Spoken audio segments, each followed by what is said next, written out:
So it's about what I'm saying. How you doing, guys? My name is Brock. I'm Ryan. This is the Focus Podcast. Get ready to be earhole assaulted. This podcast won't rest as long as we got breath. We gotta talk about death. Death. Death. Death. That was your best one yet.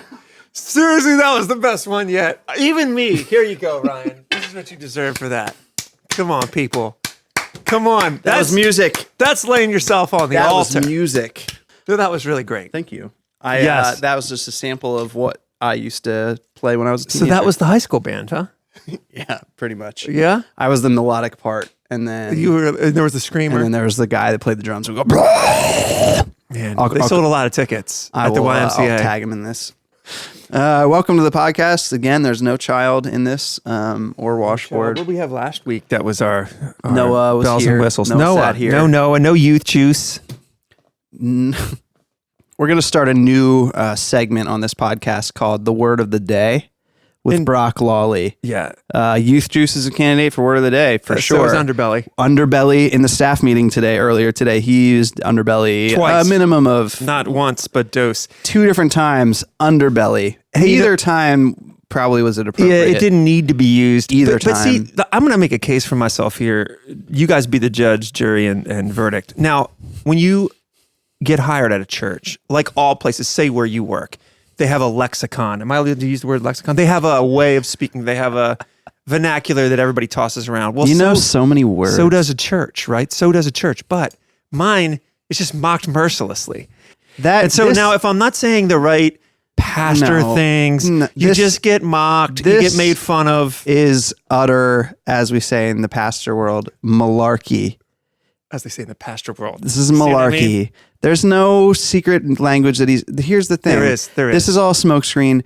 What's really going on here is Brock has a unique brain, has all these available metaphors that people know and understand and that actually exist that he could use, right? You know, people will say, oh, you don't want to put the cart before the horse. And Brock's talking and he approaches a situation in which he could say, put the cart before the horse. But there's something about Brock's brain that's like, you don't want to put the zebra on the escalator, you know what I'm saying? He uses intonation and context so that you understand kind of what he means by put the zebra in front of the escalator. But it's like, Brock, why wouldn't you just say cart before the horse? I hate how accurate that is. I would like to. I thought about this a lot. There's some truth He's to done that. it on Sunday mornings. Y'all have seen it. You're like, Yeah. I get what he's saying, but why would his brain decide to say, put the zebra on the escalator? I have to admit, he does have me pegged there. But here's the thing I would say.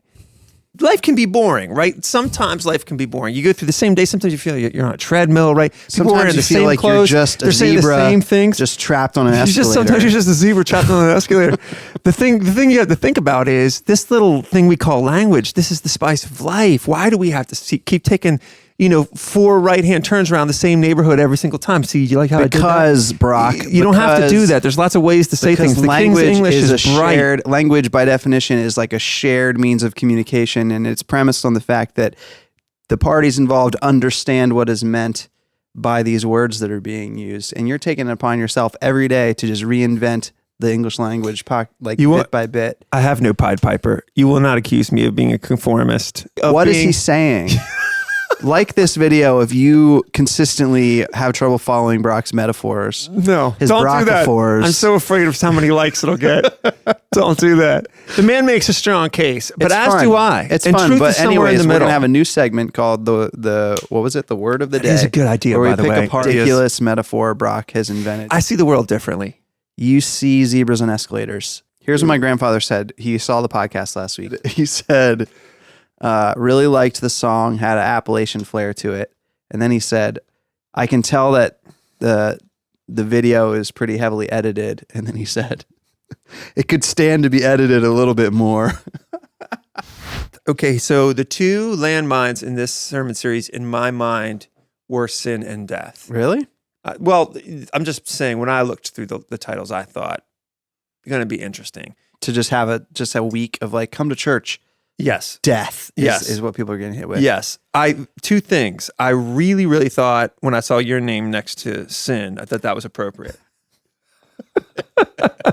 However, when I saw Terry's name next to death, this is full disclosure, I had a moment of pause. Terry is the evangelist among us. Terry is always... Eternal optimist. Yeah, eternal optimist.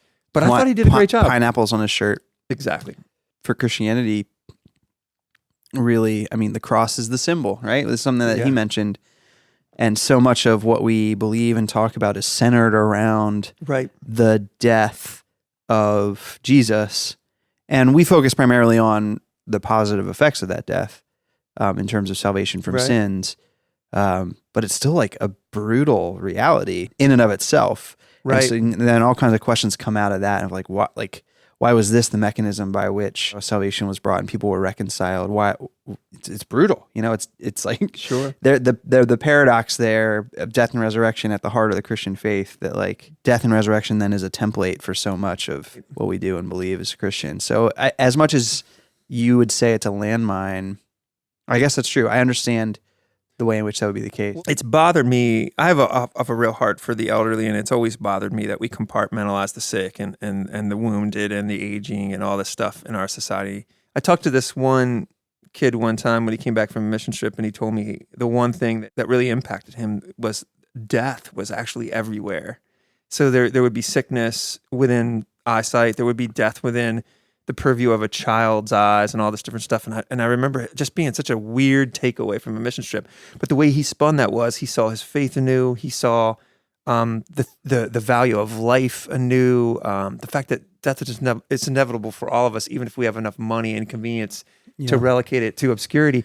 Do you think that I'm going somewhere here with this. Do you think that impacts our faith in that it's an important and pivotal thing for us to fully understand death, to understand exactly what you just touched on, and that we have marginalized it to some extent and done so that we don't have to feel it. Yeah, we're afraid of it, right? We're afraid of it. So that one of the readings, the day 3 reading, Hebrews 2 passage talks about that one of the main things accomplished in on the cross is like liberating us from the fear of death, right?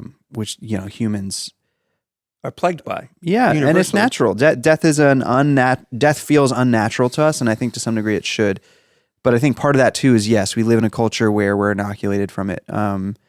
We have really good medicine in America. Right. We like generally our lifespans are, way longer than most eras, and even a lot of places in the world today where if you get this or that illness that's incredibly treatable now, you're just going to die, and death was all over you, all around you. As it is still in some places, even down to, I'm inoculated from death because I don't have to like kill any of my own food. Even right now, I haven't had to like touch it, had to like kill a chicken or whatever to get my nuggets or whatever. Obviously, in this, I'll have the 4 for $4. Yeah. Ooh. Yeah. That's hitting the spot right about now. That's the most calories per dollar possible. Anyways, we're inoculated from it and I think in part we feel comfortable with that because we do fear and are at least made uncomfortable by it. And that affects how we approach our faith. But I think it's notable that death does play such a crucial part, and that like God's entry point into the human story first was in the life of Jesus that was marked by servanthood and eventually by suffering and death, like brutal, humiliating death that's like not glossed over and glamorous. God entered into humanity at its messiest and most just brutal and difficult to stomach. And I would wonder, maybe that's a question for the groups, but for you as well, like, do you see significance in that reality? I mean, that's part of like the baked in encouragement of the atonement, maybe beyond the fact that the salvific salvation benefits of the cross. What does it mean that our God entered into all of that? Yeah. I don't know who the author is. I wish I knew so I could cite. But it's something, the verse is like, a Christian will never know death and will never taste death.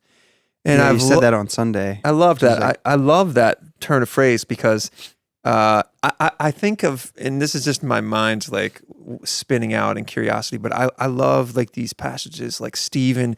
You can intuit this, right? But he's being stoned, and the assumption that the reader is left with is that he's in two places at once, right? What we do know is that there's this mysterious aspect of freedom from the full and complete aspect of death. Yeah, I've thought about this a little bit since you said it on Sunday even, and I'd be curious to hear your perspective more on this. But yeah, we're not guaranteed that we'll be spared like the process of dying in this like earthly life.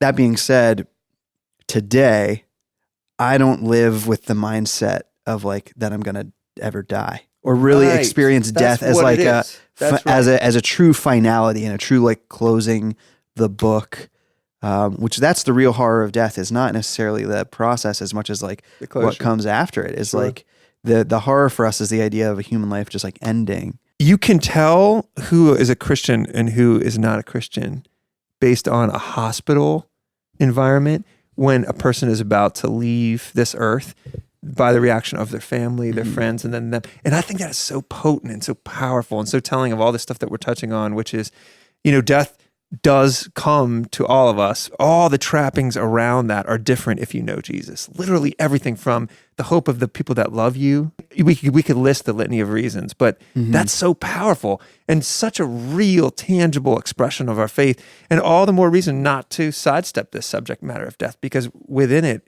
an expression that goes way further than words. Christians can be confident that they have achieved victory over those things and will pass through those into new life. And part of the Christian hope that we extend to non-believers even now is that, the God that we follow walked through the darkest, corridors. The zebra is all the way up the escalator on that one. Down the escalator. Brought it full circle, baby. You didn't think it could happen. We have not brought it full circle yet. This is a cover of a Beatles song called Hello Goodbye. I like to call it Goodbye, Goodbye. Goodbye, goodbye, goodbye, goodbye. Find something else to do with your life. And their response to that is gladly. Gladly I will.